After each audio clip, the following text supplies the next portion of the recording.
How's it going, everybody? This is Seer here, and today we're going over the last week's defense for Cosmic Crucible.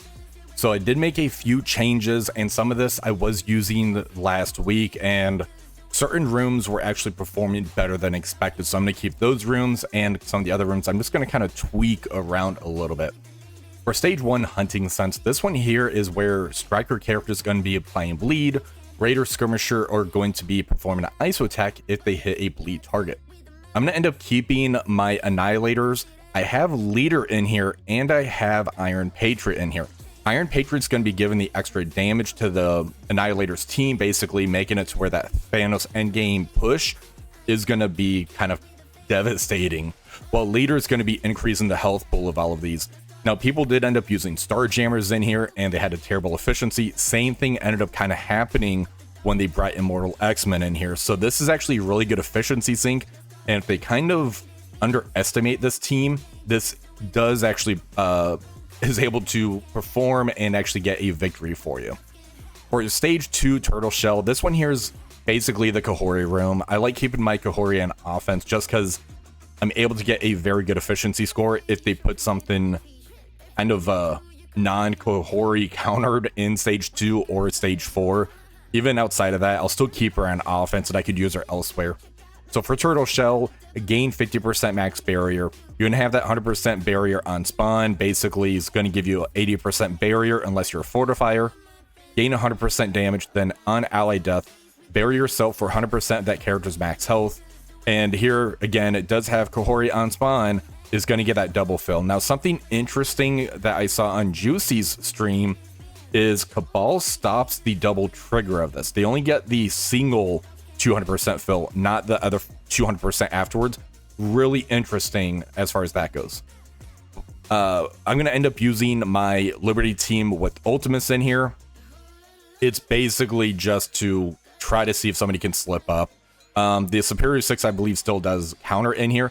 However, Ultimates being able to get that kill, given turn meter, it could kind of go sideways depending on how things play out. Stage 3 Toxic. Now in here, this room's just an efficiency sync, so if you put something tanky in here, something that can take a beating, it's going to actually work pretty well. So on that character's turn, for all characters, offense, defense, attack self for 50% of that character's max health, and it reduces the max health for the same amount. The full Vigilante team, and as you see, I did get that 6-star now on Daredevil Modern. Daredevil Modern has been surprising me a lot. Last week I went against a 5-5 Daredevil Modern, and he was so tanky, it basically cost me a matchup to where I actually dropped a match right there. I was really surprised because I couldn't get through him. So having a 6-6 now, we're going to see how this ends up going. Silver Sable, she hits like a truck, gets that turn 1 ult off, and then we have Hit Monkey on here, that new Vigilante character, able to get stuns out there and out of turn damage or heal. This team is surprising me. They are performing much better than I expected them to. Stage 4 Supercharged. This one here, after using the ultimate ability, spread all positive effects to adjacent allies. Ultimates cost 2 less. I have my Night Stalkers with Scientist Supreme in here. Now, last week, I did have a slight hiccup. I had a team in here to where I didn't have Captain Britain, and I missed a key part of Howard's kit to where he does give turn meter on spawn, which I missed that. So Starjammers did end up walking over that. So because of that, I did move that to a different room, and I kind of made a change to it. However, Night Stalker Scientist Supreme did get me a victory last week. I believe it gave me 2 victories last week. This team in Stage 4, if they can't get through that opening burst damage that Night Stalkers performs, you are able to clean it up, but you're going to be punished for that 1 drop, and that's basically what ended up happening for me in my favor. Stage 5 Mutant Immune System. Mutant characters on turn clear negative effects, heal for 10% max health, and for each negative effect. The big thing I always play with on here is that defense down. So I just have a Super Skrull team in here. The 2 Thunderbolts for villains. I have Pav and Nightcrawler for heroes. It's nothing fancy. I'm just trying to pull either Cabal away or Immortal X-Men so they can't use it elsewhere. And if they end up kind of messing up, throwing, say, Immortal elsewhere, they have Cabal on defense type of thing.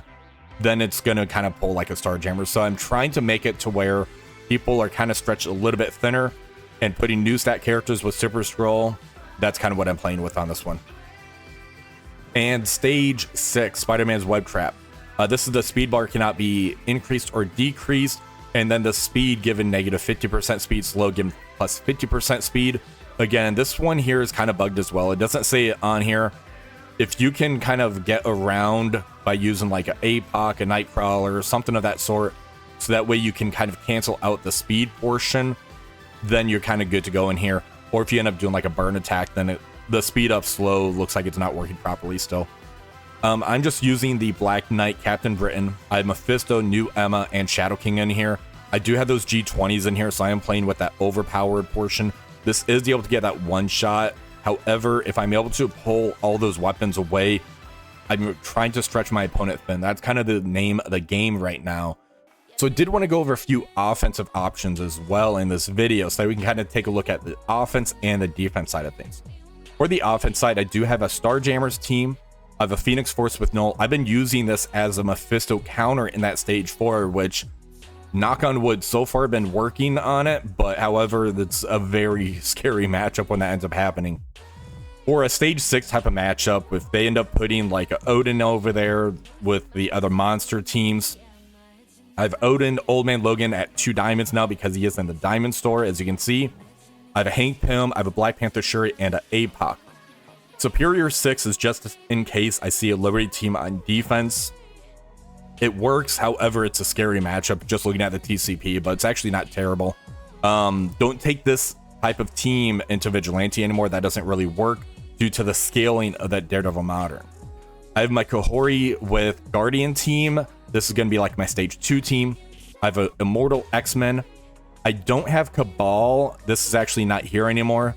I do have an Orcus minus Scientist Supreme, so I can kind of throw this in something if I have, say, an APOC left over where I don't need them, or something else I could slide in that 5th slot. And then from there, that's really it. I do have a Black Panther that you could see on here, and then I do have some remaining Astral teams, so it's more trying to get those one-shots, being smart as far as what I'm going to be punching into, trying to take out. So this has been working for me. I did go 1-2, unfortunately, last week. I lost by 1 point, and then I went against Xavier type of player. However, I'm really confident as far as my defense goes. I think we're going to do pretty good this week. Try to get that final climb before the season ends. Hopefully you guys enjoyed this video. If you did, please remember to like, share, subscribe to the channel. Until next time, have one for the rest of the day.